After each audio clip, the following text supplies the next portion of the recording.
जय श्री राम।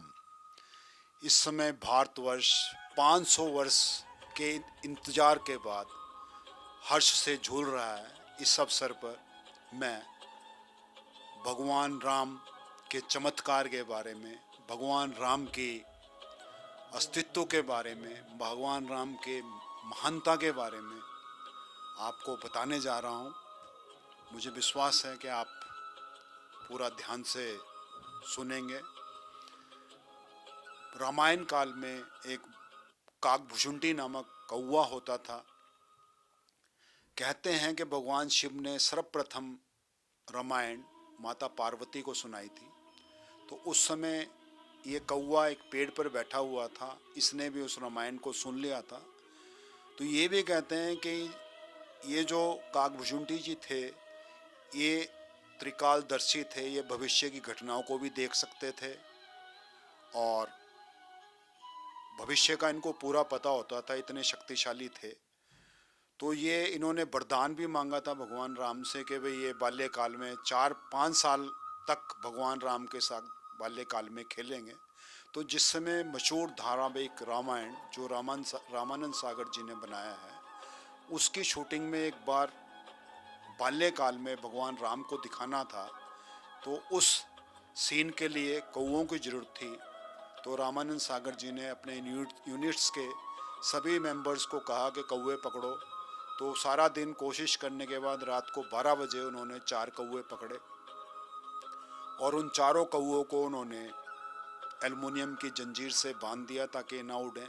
लेकिन वो सारे रात कौवे जंगली बने रहे, शोर करते रहे और जब सुबह देखा तो उसमें से 3 कौवे भाग गए थे और एक कौवा बचा हुआ था जो बहुत ज़्यादा जंगली हुआ था, बहुत शोर कर रहा था। तो रामानंद सागर जी ने यूनिट्स के सभी को कहा कि भाई आप कैमरे वगैरह तैयार करो, काकभुशुंडी जी के सीन की शूटिंग करनी है।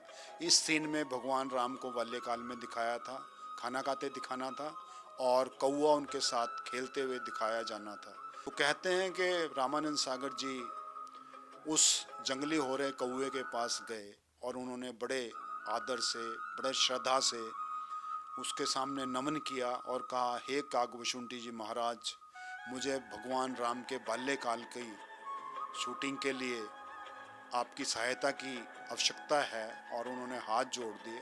तो कहते हैं कि कौवा नॉर्मल हो गया और उसके बाद उस काकभुशुंडी जी ने बाल्यकाल में भगवान राम के साथ वो सीन किया था। उसमें भगवान राम रोटी खाते हैं और उसमें कौवा उनके साथ खेलता है। तो जब आप उस सीन को देखेंगे तो आपके रोंगटे खड़े हो जाएंगे। संग खेले राम सलोने कागा संग खेले।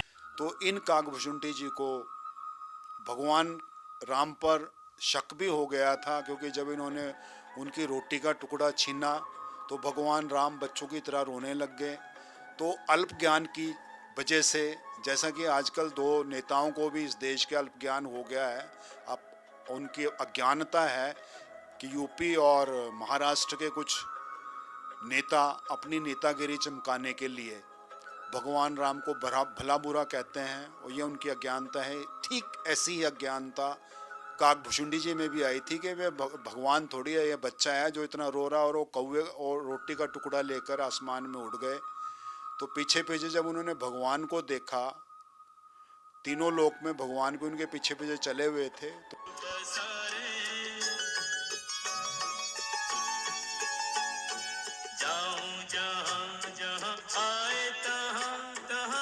तो बाद में वो चक्कर खा के नीचे गिरे और भगवान से उन्होंने क्षमा याचना करी। उन्होंने कहा कि मैं अपने अल्प ज्ञान और अज्ञानता की वजह से आपको नहीं पहचान सका।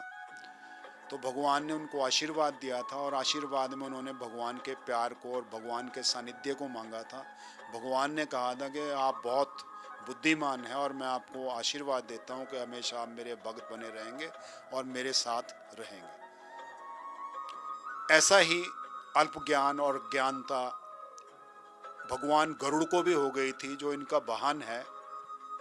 जिस समय रामायण काल में मेघनाद ने नागपाश से भगवान राम और लक्ष्मण को बांध दिया था और वो नागों के जहर से मरने लगे थे, तो भगवान गरुड़ को बुलाया गया था और भगवान गरुड़ ने सारे नागों को मार के उनका जहर सारा निकाल दिया था। तो भगवान गरुड़ को भी यही अज्ञानता और अल्प ज्ञान की वजह से शक हो गया कि ये भगवान कैसे हो सकते हैं, इनकी तो जान मैंने बचाई, और उनको बहुत ज़्यादा घमंड हो गया।